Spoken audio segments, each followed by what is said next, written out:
Time for another Mark's Comic Haul. Y'all. And I say y'all because I'm coming off of a night of watching the Country Music Awards hosted by Luke Bryan. That was my evening while I went through my new comics. Hey everybody, I'm Mark Walters and welcome to Mark's Comic Haul, y'all. So this is my typical weekly New This Week comic book haul. However, as I'm sure many of you are probably aware by now, there's been a disturbance in the force, if you will. Diamond Comics has been hacked. Their website was apparently the victim of some, what they call ransomware, Russian spyware. So that means, what does that mean for you guys? That means that the independent comics for the week have been delayed. My understanding is that most stores are going to get them later in the week, although I do believe some stores got the variant covers, like the ratio variants, already. Don't ask me how that works. But anyway, so I didn't really order any independent stuff this week that I can recall, but I might have a few things. There's a couple different stores I went to, and one of the stores said that they were not going to put their books out until next week, even though they're getting them later this week. So I don't know. So I do have DC and Marvel to show you, and then I've got a couple of books to show you that I picked up kind of along the way. But let's just say it's not what I would call like a complete haul for New This Week stuff, but there's, you know, some stuff to show. So without further ado, I'll stop yakking and get right to it. We're going to do DC followed by Marvel. Okay, and then, like I said, I've got a couple other things. If you guys like this content, please do me a favor, like and subscribe down below. I would very much appreciate it. I am trying to grow this channel and, you know, build up my subscriber count, so it would mean a lot to me if you would. And again, if you missed my video from earlier in the week, huge thank you to John at Cable's Comics. He sent me an awesome act of kindness, and I cannot thank him enough. I was so just completely blown away at that, and he's got something coming his way too. So anyway, thank you, John. I appreciate that again. All right, so here we go. DC Comics. We got Action Comics issue 1036. Now, I would recommend you guys pick this issue up. This is cover A, and the main reason I'm recommending is because you got some new character appearances in this issue that look like they could be long-term characters. I imagine they could be long-term characters. But if you get it, this is the cover that you want to look for. This is cover B. And I went to 3 different stores, and only one shop had them, and the only reason they had them was because I asked them to hold it. This is the Tedesco cover. Just a beautiful, iconic Superman cover. Definitely one of my favorite of the Tedesco covers. I just love everything about this. And like I said, it's got some new character appearances in it, so get this cover if you can. This is cover B. 3 different shops I went to, all 3 shops sold out of it. The only shop that got it was the one that I asked if they could hold it for me, and I had to ask them days in advance. Everybody else seemed to be sold out of it. So if you can find this cover, grab it. I think a lot of shops are kind of not ordering the cover Bs, and so I don't know, those might end up becoming kind of hard to find. Although sometimes you never know, like a week later they'll get a reshipment and they'll have a whole bunch of them. Case in point, Harley Quinn number 8, the Derek Chu cover, was sold out the week I ordered it, and it was supposed to be in my box, and I didn't get my extra copies until later. This was waiting for me when I went in this week. But they didn't have it for a couple weeks. Okay, Joker number 9. Joker number 9 came out this week. Number 9. Comic Crypt Castle Hills knows what I'm talking about. This is cover C, I believe, and it is a cardstock variant featuring Punchline. And again, 3 comic shops that I went to, all 3 shops sold out of this cover. So there's something going on with these, like cover B, cover C's. This is a nice cover. They did a really good job on it, and this seems to be the one you want to get from what I'm seeing. The other covers are not bad. The cover that actually has the Joker on it is pretty cool. And my light is really giving me a... Okay, let's try that. All right. Anyway, that's the Punchline cover. And that's the cover I would highly suggest you pick up if you can grab it. I dig it. Pretty cool cover. I was very lucky to get 2 copies of that, but only because I went to 3 different stores and I got like 1 at one store, 1 at the other store, and then the 3rd store was sold out. Happy that I got this. This is Joker number 9. This is the 1 in 25 trading card, or not trading card, tarot card variant. And I haven't been picking these up. I think I got 1 so far. But I went ahead and grabbed this one because it's got... You've got Punchline, you've got Joker, you've got Bane, I think Bane's daughter on there. Not the most attractive cover, but... And then it says The Devil on the card. Anyway, I just thought it was kind of a cooler, you know, chase cover. 1 in 25. The price that they had on this at the store that I went to, I was shocked at how low it was. I mean, like, with my discount at that particular shop, it was a steal. An absolute steal. So I was very happy to get that. So that is Joker number 9, the 1 in 25 variant. Wonder Woman number 781. This is cover B. And I'm sorry, I don't know who the artist is on this cover. They're kind of bringing in different artists to do these cover Bs. The last cover B was Jenny Frison, which I just got another copy of. But I don't know who this is. I almost want to say Middleton, but I don't think it's Middleton. I'd have to look it up. Anyway, there you go. Cover B, Wonder Woman 781. Just a really beautiful variant cover. Very happy with that.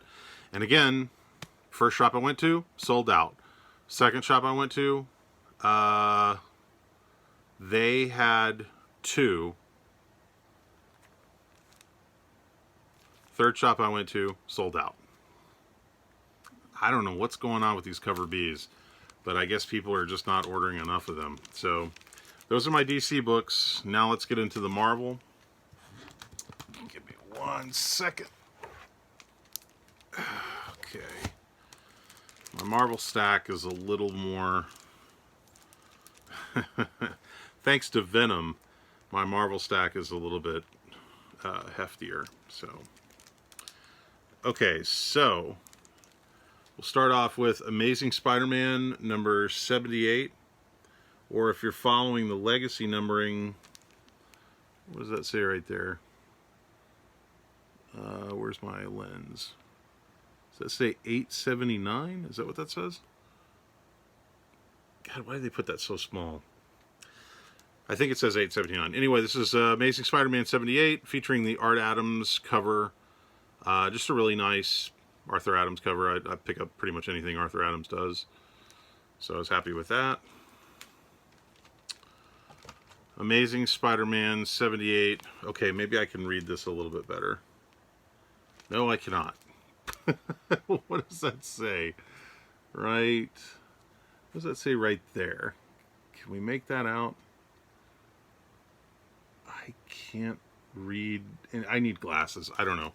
All right. Well, anyway, I think it says 879 or 879. Anyways, this is the variant cover featuring Miles Morales and kind of Venomized Miles Morales. I thought it was kind of a cool cover. The shop I went to had 3 of these. 2 of them were damaged. This was the only one that was not damaged. So I just got 1.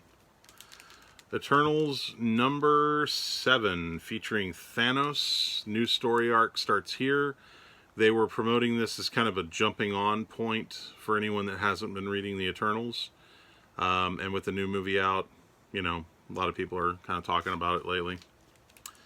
Marvel is supposed to be building up to introducing a new villain that they're saying is more powerful and more demented than Thanos is, so we'll see what that's about. Thanos is my favorite Marvel villain, so Marvel, you're going to have to work really hard to top Thanos for me. Eternals number 7, this is the Todd Knock headshot variant. Not one of my favorites. as far as the headshot variants go, but, you know, they can't all be winners. There is one coming up later that I really like, and I'll show you that one in just a minute. This is Miles Morales Spider-Man, number 32, and this is cover B. And when I saw this cover promoted, I just had a feeling. I was like, I think this cover is going to be hot. I really, because it's got certain things going for it that would indicate that it could be, and I think I was right. So this is, I believe it's cover B. You got Miles jumping there, kind of a very iconic pose, the new costume, and you've got this pink background, this big pink background, very striking when you walk by and see it on the wall. I pre-ordered 3 copies of this. When I got to the store, I got my 3 copies that I pre-ordered. The rest were gone. When I went to the next store, gone. When I went to the next store, gone. So I think this cover is going to end up being a hot cover. So I'm very glad that I kind of spec'd on that. I got 3 copies. You just never know with these Spider-Man covers. And it's getting to the point now where I just recommend to people, if it's a nice cover, like if it's a cover that you look at and you're like, that's a really, really cool cover, just get it. Because there are people now who literally are going back and buying back issues just because they have cool covers on them. So, can't hurt. Speaking of cool covers, I am not the biggest Peach Momoko fan, but I actually thought this Peach Momoko cover for Star Wars The High Republic was pretty nice. It's probably one of my favorites that she's done, to be honest with you. I really liked it. I've kind of been slacking off on this book. I'm waiting for a trade to come out because I've just got so much stuff I'm behind on reading, so I figure I'll wait until the trade comes out and then I'll just sort of read it from start to finish. Strange Academy, number 13. This is the Art Adams Magic variant cover. And I really dig this cover. I don't know, there's just something about it that I just think it's really, really cool. So I grabbed a couple of these. Let's see if I can get this without the glare. And then this is cover C, I think. And I believe this is the... what is the artist's name on this? This is cover C. And this guy is, what does that say? It almost looks like it says Hamlish or something. I don't know. I can't see. Signature's too small, too dark. I can't make it out. I apologize. It's, or like Hamschler? Hamschler? I don't know. I'm so tired. I'm still reeling off of Dallas Comic Show last weekend. I'm still tired from that. This is The Thing, number 1, and this is the Todd Nauck headshot variant. Absolutely one of my favorite Todd Nauck headshot variants. I just think this is terrific. And very disappointed that 3 stores I went to, they didn't order any of these. So I got 1, and I think I was lucky to get 1. And I really want to track down a couple more because this is one of my favorites of the headshot variants. I just love it. Todd really did a lot of detail in here. I think it's a great, kind of iconic looking cover. Venom number 1 came out this week. There are several different covers. I don't have bags and boards for these yet. I'm running low on bags and boards, as I'm sure everybody out there is, because there's a bag and board shortage. But this is the Chris Bacalo cover B, I think. I can't even keep track of the cover lettering on these because there's so many of them. I think this is cover B, but that's Chris Bacalo kind of doing like a Hot Rods type homage. This is the Delato, I think. I think that's the Delato. Nice. In Huckley, the only one other than the Todd Nauck headshot variant that I bought multiples of. Well, that's not true. I bought a couple of blanks. But that's the In Huckley. It's a nice one. It's pretty good. So I got 2 of those. And then this is the Todd Knock headshot variant, which I actually thought was kind of cool. Again, one of my... What I think is one of the better of the headshot variants. You know, I like it. I dig it. So I got 2, 3 of those. Oh, and I did pick up the John Romita Jr. Cover. I like that one. I like John Romita Jr.'s artwork. I know he's an acquired taste. I know not everybody likes him, but I kind of dig him. And we're sort of buddies, so I kind of have to. I'm a little biased. So, he's a nice guy. He's really very, very cool. And then I picked up a couple of the variants, the blank variants, just in case I wanted to get some sketches by someone like San Villarosa or someone that I know that worked on Venom. That's it for the new this week stuff, but I did manage to pick up a few extra things that I'll show you just for fun. I got another copy of Shang-Chi number 5. Shang-Chi becomes Iron Man. Picked this up in a back issue box. This is Silver Surfer 70. And this is the first full appearance of Morg, who becomes a Herald of Galactus. Sort of a dark Herald of Galactus. And there's talk that Morg might appear... and it's not spelled morgue like you put a body in the morgue. It's spelled M-O-R-G.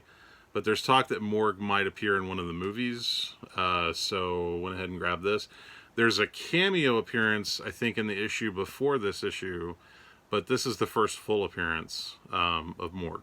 So, and this is one of those books you can usually find pretty cheap. I'd paid, I think, $4 for this. But you could probably find this in a $1 box if you were looking, you know, go to some shows or something. Look around for $1 boxes, you might find it. Grabbed another copy of Wonder Woman 780. I'm sending one of these off to John at Cable's Comics, so I wanted to get, because I collect Becky Cloonan, and she did that cover, and I wanted to have at least 2 copies for myself. So I believe now I have 2 copies for myself, and I have one that I can send to John, which I'm happy to do, because, boy, he hooked me up. So... okay, so I was at Boomerang Comics in Louisville, and I was going through, they have these back issue boxes where you can get comics for like $1. And a lot of it is kind of newer stuff. In fact, most of it is newer stuff. And so occasionally I'll go through there and I'll check to see if they have anything that's worth grabbing. And so you guys might, I don't know if you guys have been collecting DC Rebirth, but a lot of the Rebirth issues, there's really nothing terribly exciting going on in DC Rebirth. Like, there wasn't a lot of big key moments, other than like the first DC Rebirth issue that came out. That was kind of a big key moment, but everything after that was kind of by the numbers stories. But occasionally you can find some books that have like first appearance characters or key moments in them. So this is Detective Comics 948. This is the first appearance of Victoria October, who is a bioweapons expert. And the reason I grabbed this book, well, there's 2 reasons. One, at one point in time, this is cover A and cover B. I really like that cover B. At one point in time, I need to get bags and boards for these. At one point in time, I actually thought this character might end up being Punchline, because it seemed like there was a lot of ingredients there that made sense. Is that a crease? Kind of looks like it. It's not that bad. Anyway, I thought that character was going to end up being Punchline. It obviously did not end up being Punchline, but Batman rarely introduces characters that don't pay off somewhere, somehow. And one of the main reasons that I was specking on that to possibly be Punchline was because James Tynion wrote that issue, and I thought, well, if he created that character, then maybe that character would end up becoming Punchline. But I wasn't right about that. Still, first appearance of a character in a Batman book, not a bad idea to have a couple copies of it. This is Batman Detective Comics number 984. First full appearance, I believe there was a cameo in a different issue, but first full appearance of Karma, a new character. And again, first appearance of a character in a Batman book. Can't hurt to have it. And I got 3 copies of that. These were $1 a piece. You know, for $1 a piece, I can't, you know, a Batman book for $1 a piece. You know, almost any Batman book's worth picking up at $1 a piece. And then finally, this is issue number 988. And this one I was particularly happy to get. This is the first appearance of a character called Lady Firefly. And they just announced last month in October that Brendan Fraser is going to be playing Firefly. He was cast as Firefly in the Batgirl movie that they're doing for HBO Max. And so that may end up being kind of the main villain that ultimately tells the origin, you know, of or the true villain of Firefly or whatever. But this is the first appearance of Lady Firefly, so I grabbed 3 copies of that. And again, those were just $1 a piece, so I was happy to get them. And then the store I went to had Wonder Woman Day, and more importantly, happy to get these, the Halloween Comic Fest. What are they calling this? Halloween Comic Book Extravaganza. This is the Daredevil. I think you guys saw me show these off before. The Miles Morales Spider-Man #1. This is the main reason I was happy to get these. The Hawkeye #1, because the ones I got before were damaged and I didn't notice it. So I was happy that I got another chance. And then Star Wars High Republic #1. And those were all free at the shops. So, all right, guys, that's it. That's my new this haul week. New this haul week. What is wrong with me? New this week haul. I apologize, but I hope you guys enjoyed that. And again, no independent books this week because Diamond's, you know, they've got a virus. They got to fight off their virus. So I guess we'll see those either later in the week or sometime next week. Maybe they may be added into next week's haul. I do have some books that I picked up at Dallas Comic Show, but they are actually still at the event center because all my stuff is being stored up there for the time being. So it might be a while before I get those back. Nothing earth-shattering, just some fun kind of older books. But as soon as I get those back, I'll show them to you. So I hope you guys are enjoying your week. I hope you pick up all the new books that you're looking for, and I hope your comics are treating you as well as you treat them. Is that going to be my new sign-off slogan? I need to work on that. It's not great. You can find out more about me at bigfanboy.com, which is the longest-running movie news and review website in Dallas, or you can check me out at dallascomicshow.com. Dallas Comic Show's next event will be February 19th and 20th of next year. We're working on some really cool guests for that, and I'll keep you guys posted as that comes together. You can also check out my movie review podcast, which is The Big Film Show. Just go to bigfilmshow.com for more information on that. We've kind of been on hiatus because with the show and with the convention, I just haven't had a lot of time to devote to it, but we're going to be getting back to that pretty quickly. And yeah, that's all I got. Big thanks to Cables Comics once again for that awesome act of kindness. Very much appreciated. Shout outs to Fred Hall Direct Edition, Comic Cryptic Castle Hills, Mr. Rigor Mortis 86, Spidey Fan, Free Energy. I ran into him at the show. Good to see him. Sean Hogan, of course, Ian Hunter, all my regular viewers on here. Really appreciate it. And I've got a couple of new viewers too, so welcome aboard. Thank you guys for watching. I'm Mark Walters with Mark's Comic Hall. Y'all, I'll see you on the next episode. Take care.